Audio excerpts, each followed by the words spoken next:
അമ്മേ ഓ അടുത്ത പ്രാവശ്യം മാങ്ങ ഉണ്ടാവുമ്പോഴേ നമുക്ക് മാങ്ങ എങ്ങും കൊടുക്കണ്ട. അയ്യോ അങ്ങനെ പറയരുത്.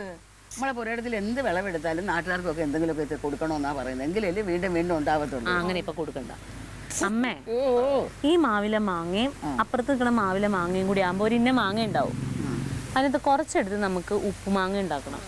മുഴുവൻ ഞാൻ കിട്ടും ഭരണിയിൽ വലിയ. പിന്നെ അമ്മ പണ്ട് കടുമാങ്ങാച്ചാർ ഉണ്ടാക്കി തരൂലേ? എന്തോന്ന് ഇപ്പൊ അങ്ങ് ബിരിയാണി തിന്നല്ലേ ഉള്ളൂടാ? ഞാൻ കഴിച്ചില്ലല്ലോ, നിങ്ങളല്ലേ കഴിച്ചത്? ഞങ്ങള് തിന്നത് ഇപ്പൊ ചായ കുടിക്കാറായില്ലല്ലോ. 4 മണി കഴിച്ചില്ലേ, ഇനി കുടിച്ചൂടെ? 5:30 ആകുമ്പോ കുടിച്ചാ മതി. പെണ്ണുങ്ങളൊന്ന് നിലത്തിരിക്കണോണ്ട് അപ്പ ചായ വേണം. എന്തായാലും സന്തോഷമുള്ള കാര്യമാണ്. അമ്മ, പെങ്ങള്, ഭാര്യ, മോള് എല്ലാരും ഇങ്ങനെ നിരന്നിരിക്കല്ലേ സന്തോഷത്തോടെ. മനസ്സിലായല്ലോ, നല്ല ഭാഗ്യം ചെയ്താൽ. നല്ല ഭാഗ്യം.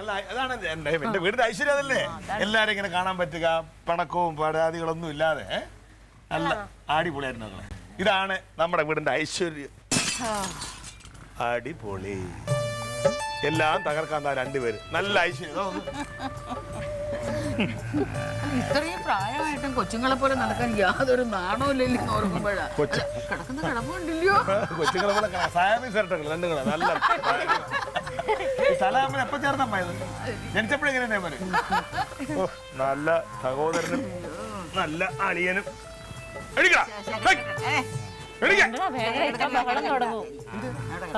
കിടക്കുമ്പോ എനിക്കും തോസുക പോലെ എന്നെ കൂട്ടാതന്മാര്. അളിയാ അളിയ ഒരു 500 രൂപ അളിയാ. 500 രൂപ കയ്യിരിക്കുന്നു. ആ തരട്ടാ,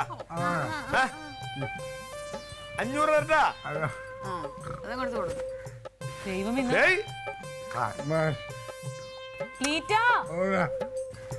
ശരി, ഇനിയിപ്പൊ ചെടിച്ചട്ടി വെച്ച മണ്ടക്ക് ഞാൻ തന്നെ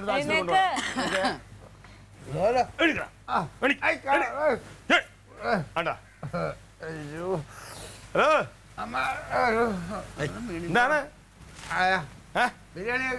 ആര്? ഞാനാ? ഞാൻ അന്യന്റെ ആഗ്രഹിക്കുന്ന ഒരാളല്ല.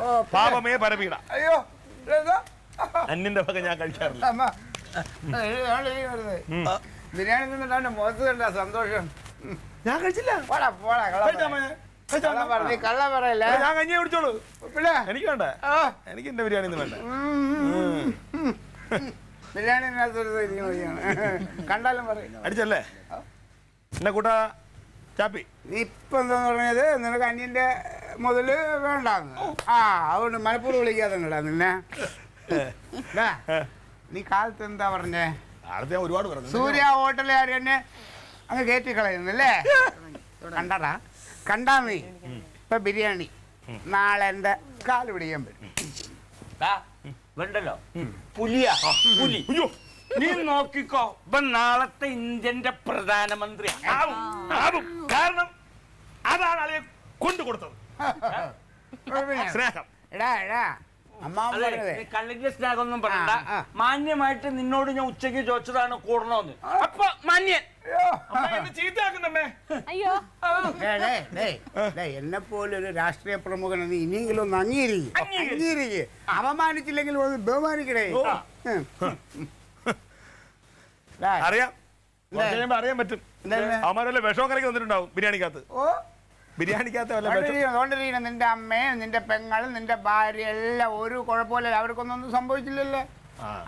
അത് പറയല്ലേ. നീ നോക്കിക്കോടാളിയാ അമ്മാവാ. എന്റെ ഈ ചക്കര കാല് അവന്മാര് നാളെ വന്ന് പിടിക്കും. പിന്നെ അവര് പിടിക്കും. പിന്നെ പലതും അവന്മാര് എനിക്ക് തരും. ഒക്കെ ചോദിച്ചു ആ രീതിയിലല്ല ഞാൻ കാര്യങ്ങൾ നീക്കി.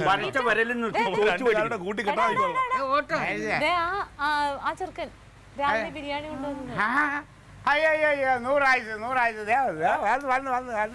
കാല് പിടിക്കാൻ വന്ന്. മക്കളെ പറഞ്ഞത് കാര്യായല്ലോ. പറഞ്ഞ പോലെ ഇപ്പൊ കാല് പിടിക്കാൻ വരുന്നാണോ? മോനെ വാ പിടിച്ചിട്ട് പോയിക്കോ. കാലോ കയ്യോ പിടിച്ചോ.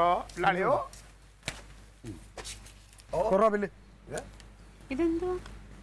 ഇത് ബിരിയാണിയുടെ ബില്ല. ഇവ രാവിലെ ഒരു 12 ഓർ ബിരിയാണി ഇവിടെ കൊണ്ടുവന്നായിരുന്നു.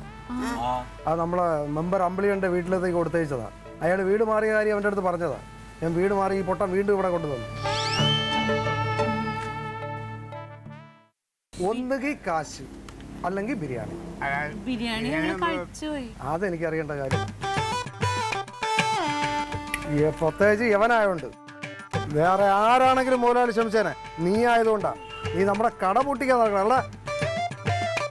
എടുക്കാശ്.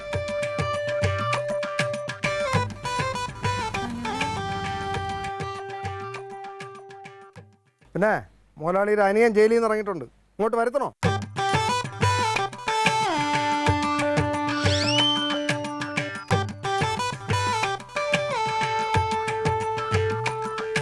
എട് കാശെട്, കാശെട്.